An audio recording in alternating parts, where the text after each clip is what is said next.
Welcome to Good God, conversations that matter about faith in public life. I'm George Mason, your host, and I'm thrilled to welcome to the program today a broadcast legend in Texas and especially in Dallas-Fort Worth, Jody Dean. Jody, thank you for coming and joining me for this conversation. Thank you, George. That makes me so uncomfortable.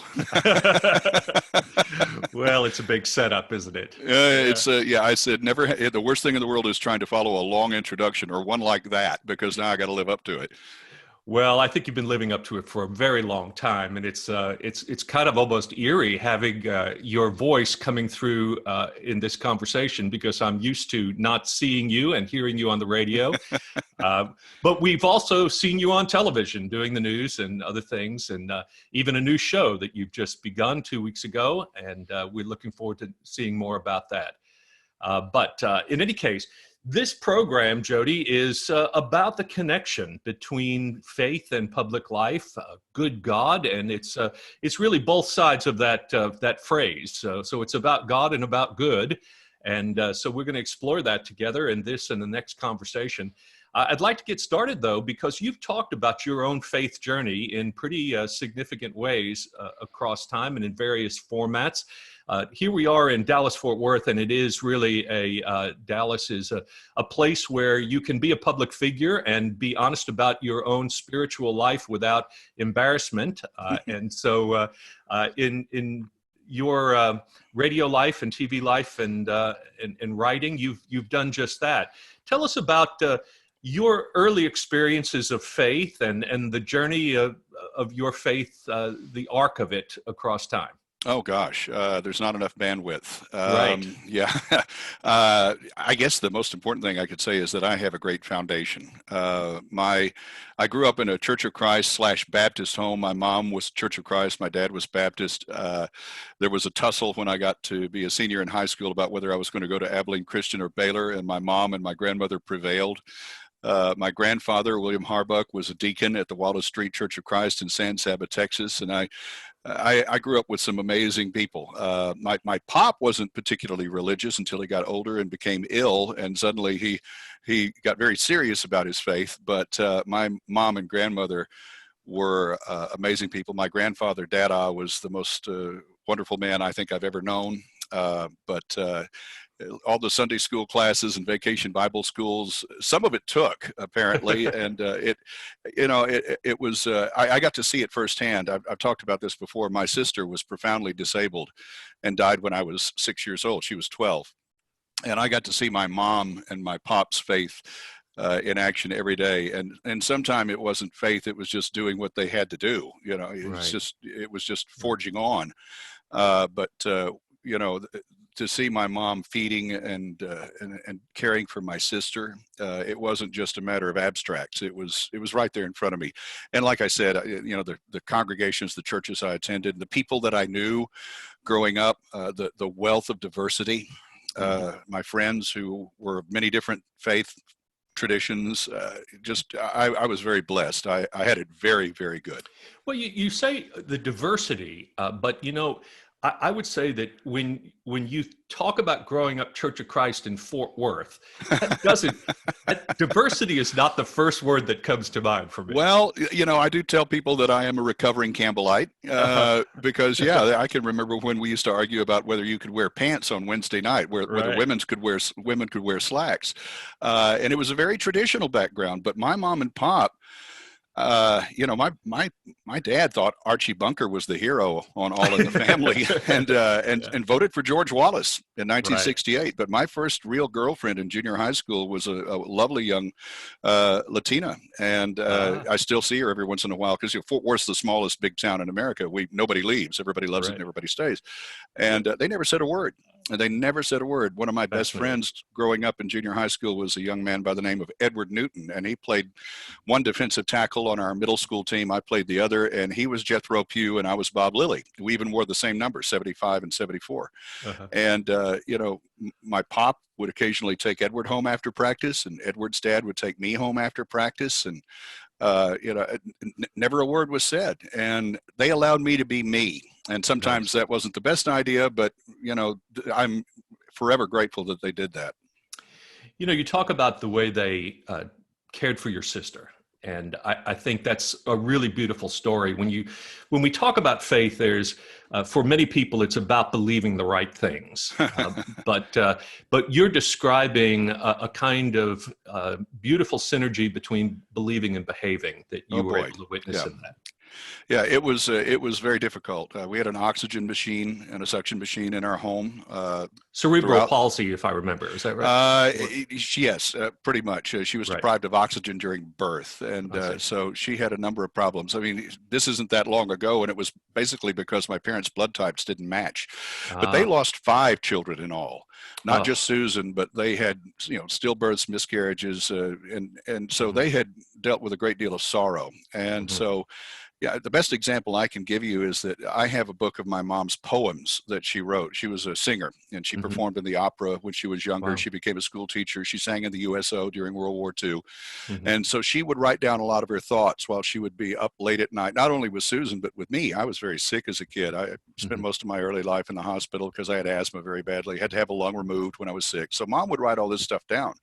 Mhm. And so I go back and read that, and it's like reading the Book of Lamentations. Oh, And wow. yeah, and I get chills when I think about it. And I listen to the songs that she would sing, and she wanted desperately to be a mom, Mhm. and she felt, I think, throughout most of her life that she was deprived of that honor.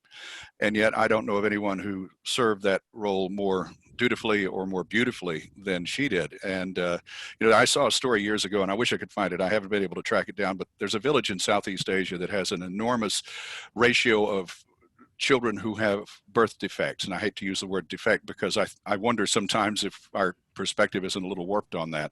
But because of that, their mothers have been forced to carry them around their entire lives, and they grow up literally conformed to the shape of their mother's body. Oh my goodness, what a And story. that strikes me as be ye conformed, therefore, that sort Oh, of very thing. nice. Yes.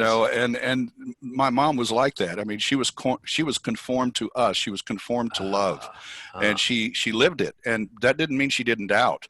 I learned from my mom very early on that it's okay to yell at God, and really? it's not like he hasn't heard it before. Okay. And and she just she didn't always get an answer. Hmm. She didn't always surely didn't get the answer she wanted. So I grew up encouraged to question, encouraged to ask, and I will show you things you've never imagined, that sort of thing. And he's followed throughout my life. It's sometimes in spite of me. So there's a beautiful story of how in your family you watched faith coexist with suffering and Hmm. with loss and it made your mom cherish life and family even more. Mm. But when you talk about your mom and pop, we should clarify too that you were a gift to that family, Oh boy, yeah, I was the and chosen child. Yeah. you really were. So you were adopted into this family. Yeah, I understood Moses very early on, and I understood that he killed that Egyptian not because of a sense of justice, but because he was mad. He had no idea or sense of who he was, and Mhm. I grew up angry, and I didn't admit it. I didn't even realize it, but Right, I was like, well, why would anyone give a child away? right. And late in life or later in life, I found my birth parents, and that's another miracle story. Yeah, I'll tell you a quick vignette from it. My birth mother and father were not married. Mhm. And when my birth mother found out my birth father was married to someone else, she decided not to open the can of worms and put me up for Mhm. adoption. And so when I found my birth family, I found my aunt and uncle Gloria and Ralph Carnes first. And when I was talking to Gloria at one point, she said, "You need to talk to Glisten." And I said, "Who is Glisten?" And she said, "Well, that's the woman your father was married to when he cheated and conceived you." And oh my gosh, okay. So I called that woman up out of the blue, and we became very good friends. She loved my father till the day she died. She never remarried. She just couldn't trust him, Mm. which sounds a lot like the apple didn't fall far from the tree, it fell at the base. That was me. And there were so many parallels between my father's life and my life. But anyway, at one point, right before Thanksgiving one year, she said, "I have something I want to send you." And I said, "Oh, what is it?" She said, "I bought it at a garage sale. I thought it'd look good over the toilet." And it's a little decoupage plaque about the size of a pencil box, I guess. And it has a rose on it. And below the rose is a name. "Would you like to know what the name is?" And I said, "What's the name?" "The name is Jody, Jody." Mhm. Now, my birth family did not know I had been born. They did not know I existed. And my father's wife had purchased this 13 years before I walked back into their lives. Oh my goodness. And all of a sudden, I know the plans I have for you for good and not for evil just come roaring back, and Right. the, Right. the idea that our life is a tapestry, and when we're standing behind it, it really doesn't make sense. We have to step out in front before the picture becomes clear. We've all heard that sermon before, and all of a sudden I went, Mhm. whoa, so Yeah. I have Yeah. that plaque hanging in our kitchen now.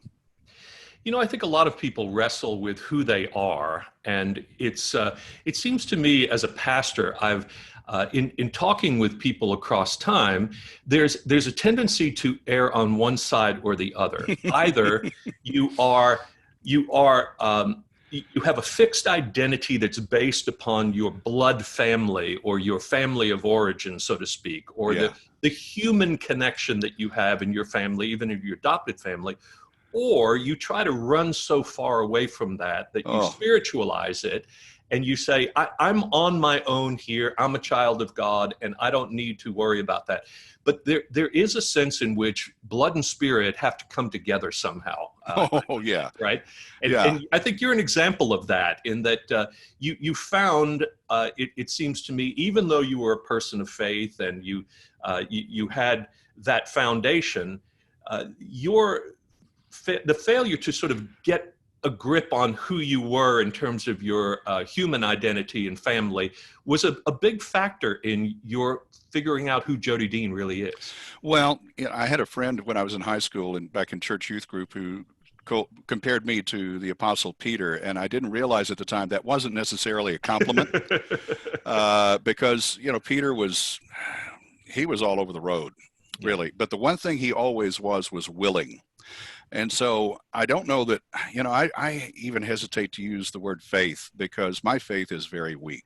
I mean, Mhm. but my trust is very strong. Okay. And I don't know why that is. As a child of adoption, trust is a hard thing to come by because we Mhm. grow up really not knowing where we fit sometimes. Mhm. And so for whatever reason, I just think the only thing I can say is that based on the evidence in my life, I trust God. I Mhm. don't always do what he wants me to do.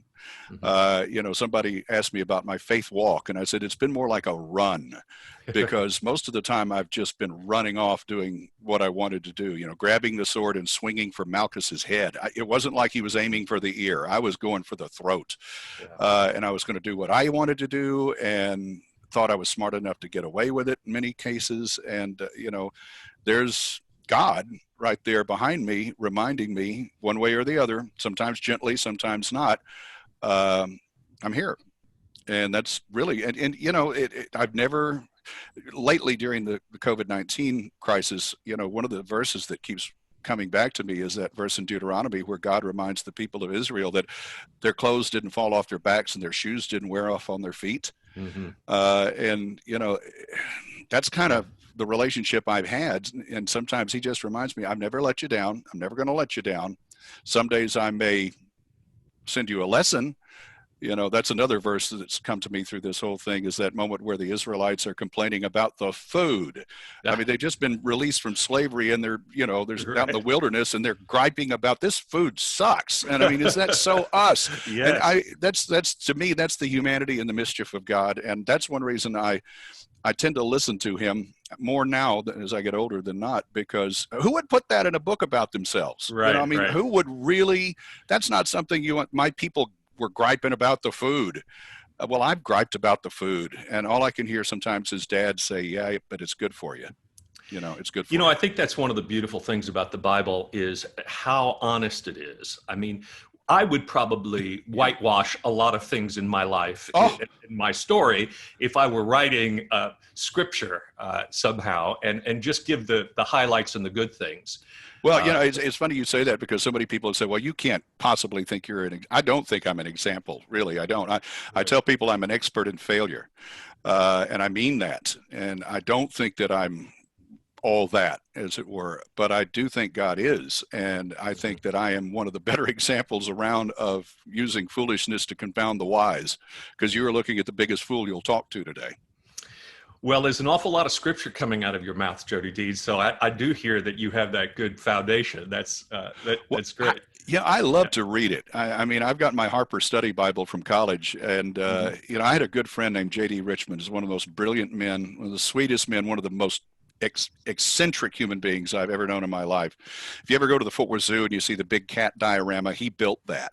Mm. And he built a lot of other things. Fort Worth Botanic Garden, he built part of that. And I asked him one time, how come you never put a sign out that says this is what you built? And he goes, because I wanted to look like God did it. I mean, he spent 45 years and used a roll of butcher paper to create his own interlinear Bible. And he would cut out Oh my pages from word. different translations and paste them in corresponding places on his butcher paper. He used 45 years of his life to do that.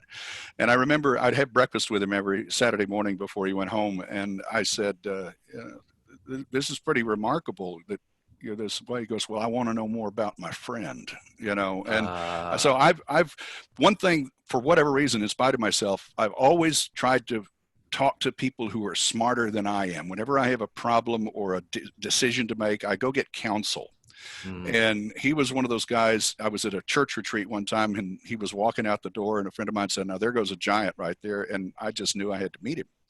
And, he taught me. I could tell you stories about JD that would just make you stand up and cheer. I mean, he would park outside the jail every Sunday morning and wait. And then he'd wait for that right person and then go, you're coming with me to breakfast. Just That's that's the good. way he was. Well, we're here talking to Jody Dean, and Jody, I want to take you back just a little bit because the story of finding your birth parents is interesting, I think, because many people listening to this or watching our program will have experiences with adoption. And you mentioned that even though you had this wonderful family that adopted you, you had some trust issues Mm-hmm. that are probably rooted in this feeling that a lot of people who are adopted have this sort of lurking internal sense of abandonment. That they have the fear of being left. They have these kind of things that they aren't even necessarily conscious of. Mm-hmm. And now that we have open adoption laws that allow people to find their birth families, what did it mean for you spiritually and in terms of your personal sense of place in the world to learn your story? Wow. Well, it finished the picture. Hmm. Hmm. I had a lot of missing pieces. Um, there were other things that had happened in my life. I'm a sexual abuse survivor. Yes. I was abused by a neighbor between the ages of 3 and 5. And my adoptive mom chose never to tell me that because they were Hmm. from a generation where you just pretended it didn't exist and it will go Right. away, and it didn't. It Hmm. fractured me in many ways. Hmm. And I had to ask later on, what did you do? And she said, well, we moved. And of course, my birth nature kicked in, and I said, well, why were we the ones who had to move? Yes. So there was a lot of reconciling that had to go on there. But I think, completing that picture and finding forgiveness, people, my pop was not the warmest person on the planet. Mhm. He was like playing for Bear Bryant. He was a tough World War II, Great Depression guy, self-made, all of that sort of thing. And it had endured I saw him cry twice in my life. I saw him, Mhm. tear up just twice. And I don't know that he ever told me he loved me, but I realized at some point that we can only build with the tools in our box. And for me to hold him accountable for tools he did not have was unfair. And considering the tools that he did have, he did the best job he possibly could. And so all of a sudden I stopped. And I'll tell you, who taught me that lesson was my oldest son. I was chewing him out one day on the phone. He was off at college and he just stopped me and said, Dad, I'm not you. And that logic was inescapable. I went, well, he was right about that. And it changed not only how I parent, but how I remember my parents. Ah, And I stopped trying to hold them to my standards and stopped trying to say, I'll tell you this about being adopted. We're all, in one way or another, we are all adopted. I mean, particularly those of us who proclaim Christ as our Savior. Uh, I've been adopted by so many people, so many coaches, so many congregations, so many bosses, so many coworkers, so many friends. mhm. I think I'm an honorary Jew. I think I'm an honorary Muslim. I've spoken in mosques and synagogues, and I'm Right. welcomed. And I look at that and I go, who am I that literally this was on a plaque. I used to own a house in another part of town, and I actually had a plaque made and put on the house, and it says, "Who am I that you have brought me this far?" And I can't get over that. I cannot get over the life that I've been given, and I cannot escape the idea that there's some reason for it outside of myself. It's not just for my glory. I mean, goodness, I hope not. I mean, if that's all there is, it's not worth it. If all this pain and all these bad choices and all these wrong roads and all these poor decisions, nobody's going to care about my successes, but we can all identify with our failures. And I think that I've been allowed to screw up as many times as I have, so I can speak to people who are wondering if they've screwed up too badly. Yes. And I'm here to tell you that I don't know that you can. I think that there's always a door open and a way back. And if nothing else, there's someone on whose shoulder you can lean. And that to me is, if there's anything that I can derive from my foolishness, it's that maybe my foolishness will be of some comfort to someone else. Father Richard Rohr is a Franciscan monk in Albuquerque, and he's written a book called Falling Upward. And and he, it's sort of that second half kind of language about life, in which he talks about how we don't really fully understand the Christian life, who we are, until we come to that time in our life when we hit bottom, when we lose it all, when we accept our sense of failure and our full humanity, and then we really have a choice. Are we going to fall down, or are we going to fall up, right? And your story is very much about coming to grips with that. 4 marriages and lots of jobs coming and going, and those sorts of things. So tell us about how your spiritual awakening that happened in sort of midlife was a kind of falling upward. Well, my spiritual awakening happens every day. I had a friend not long ago who said jokingly, "You have a lot of experience with forgiveness," and I said, "Only every other hour." Yeah. It's amazing when I talk about. Nobody wants to read my resume. I don't even want to read my resume. It reads like my mom wrote it. It's like, did this. Right. But when I talk about he screwed this up, he messed this up, he jacked this up, then I get emails and I get phone calls from people who say, I've done the same thing. And there's a guy in town, is a friend of mine. I've known him since I worked in the nightclubs. Imagine that, a Church of Christ kid going to work as a DJ in the nightclubs. That was a good idea. But we've known each other since then, and he's been through an awful lot. And I remember several years ago, after I had one of my more recent epiphanies, he said, what you had to say really encouraged me. And I thought that never would have happened if I'd have only talked about, whatever successes I've had. It's the screw ups that people identify with. And I think that's why, if you look at the characters, the figures in the Bible, that they're not perfect. They're total jackwagons, most of them. I mean, and right. You wouldn't hire them to do the most menial job, and yet these people are given authority. Well, the authority comes from the acknowledgement of their mistakes, and today is young. I'll probably make plenty today too, and forgiveness is continual, and it can't be earned. There's nothing I can do to. When people tell me, "Oh, you deserve to be happy," I'm sorry, George. I just want to smack them. I really, that's the Peter coming out. I just want to hit them, because it's like, no, I know what I deserve. This is not it. It's way better. And so, I think that it's our flaws, it's our foolishness, it's our mistakes that really, I heard my mom wail. Prayer, not Almighty Father, blah, blah, blah, all that, and that's fine. In a certain context, I do that too. But when there are no words, and this groan comes from, I've been there too. After the failure of one of my marriages, I was at a budget suites inn near Six Flags, and it got so bad that I had to sleep with a Bible under my pillow because I was terrified of sleep. All this stuff would come rushing back to me in the night that I could push away in the daylight. And I would find myself on the floor, and I still do sometimes. I mean, there are days when there's no words that can express, the groanings that we all feel. And there have been times when I cuss in a prayer. I'm sorry, I'm probably not supposed to do that. But again, I don't think it's like God has never heard it before.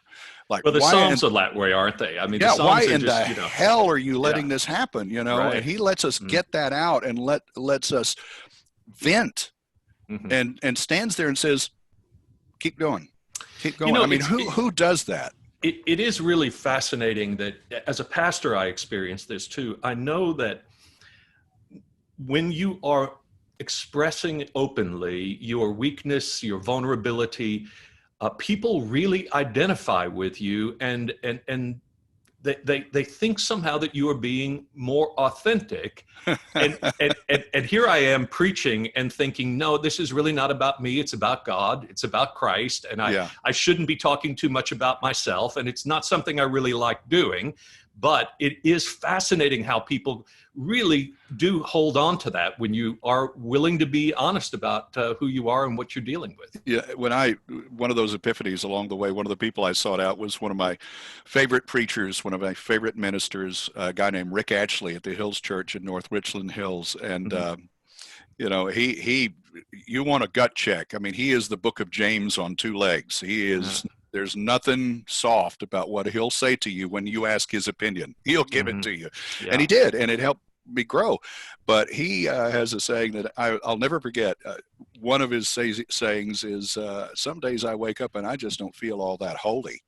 I just don't. And believe me, when people say, well, you're just trying to be holier than thou. No. If anything, I want people to know it's that I am not on my own of myself holy. I'm a holy an idiot sometimes. There's no doubt about that. But yeah, the idea that anything I have to offer is glorious. No, it doesn't come from me. Whatever it's if I stumble into it, it's only because God has set the stage for me to walk out on it.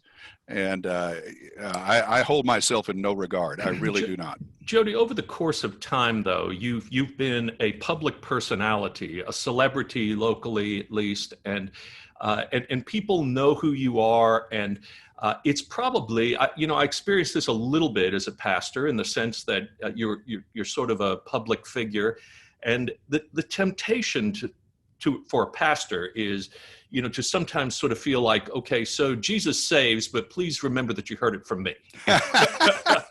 I'm stealing that. That's great. Yeah. But I wonder what there's a temptation probably in the spiritual life to get caught up in celebrity, to see your identity and to sort of protect that, and that kind of works against the spiritual life itself, doesn't it? I've seen that let me tell you, from my part, my ambitions have never been along the lines of being a celebrity. I wanted to do the job because of the people who did the job before me.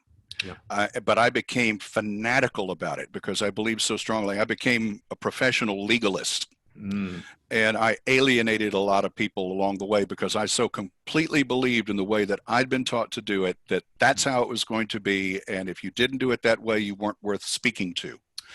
As far as celebrity goes, being in the limelight, being in the spotlight, it really never had anything to do with it. I'm always more comfortable. I've always been more comfortable being behind the scenes as a producer. As I love the moment where we produce something and somebody hears it and they like it and they say something, but they don't know I had anything to do with it. Those are the moments that I really cherish the most. What I did do, and this is just as bad as pursuing fame or celebrity or notoriety, is I did it for approval. I wanted to make sure, because of my background as an adoptee, because of those sorts of things, that I was too good to be given away. Wow. That there was no way you could get rid of me again. Wow. That drove everything that I did. It's driven just about everything I have done. And of course, that warps reality over time. And you go looking for things that can't give you away or won't give you away, or even worse, that you can leave at a time of your own choosing, like 4 marriages. I told my youngest son recently that there's not a single relationship that I've had over the years that couldn't have been saved if I'd have just worked a little harder at it. But what I did do was I gave those relationships away before they could give me away. It was all about control. It wasn't about celebrity or the spotlight or any of that stuff. It was about, I'm going to assert my control and get even for what Mm-hmm. I felt like had been done to me. Even though I had a great childhood and wonderful upbringing and wonderful parents and everything else, at heart, I felt worthless. And I think, I think that was part of what drove the anger, the misogyny, the philandering, everything else. And, it's still to this day, I have to remind myself that, that, dude, look how many people have taken you in. Stop worrying about whoever gave you away. And think about why they did it. They did it for your own. It's like, we don't like the food. Yeah, but it's good for you. This was the food that I needed. This was the manna that I needed. And whether I want to complain about it or not, the creator, the cook, knew the nutrition that I required. Well, this takes me back to your comment about the metaphor of adoption for spirituality, and that is to say that we all are, in a sense. The Bible says flesh and blood does not inherit the kingdom of God. So there's a sense in which spiritually we have to come to this place to realize that it's not rooted in us. It's rooted in the one who adopts us, the one who brings us together. Jody, this has been a fascinating conversation. I want to come back and have a second episode with you and talk a little bit more about what's happening now and the public connection to your work.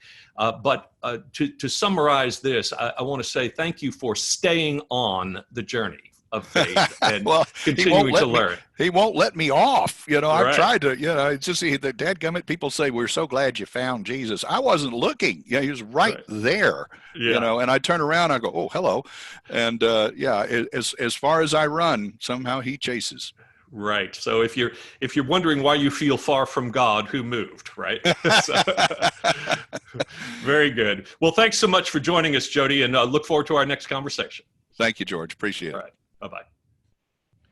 Thank you for tuning in to Good God. We're grateful to provide this for you during this time of COVID-19 isolation. And we hope that it is a consolation to you during this time.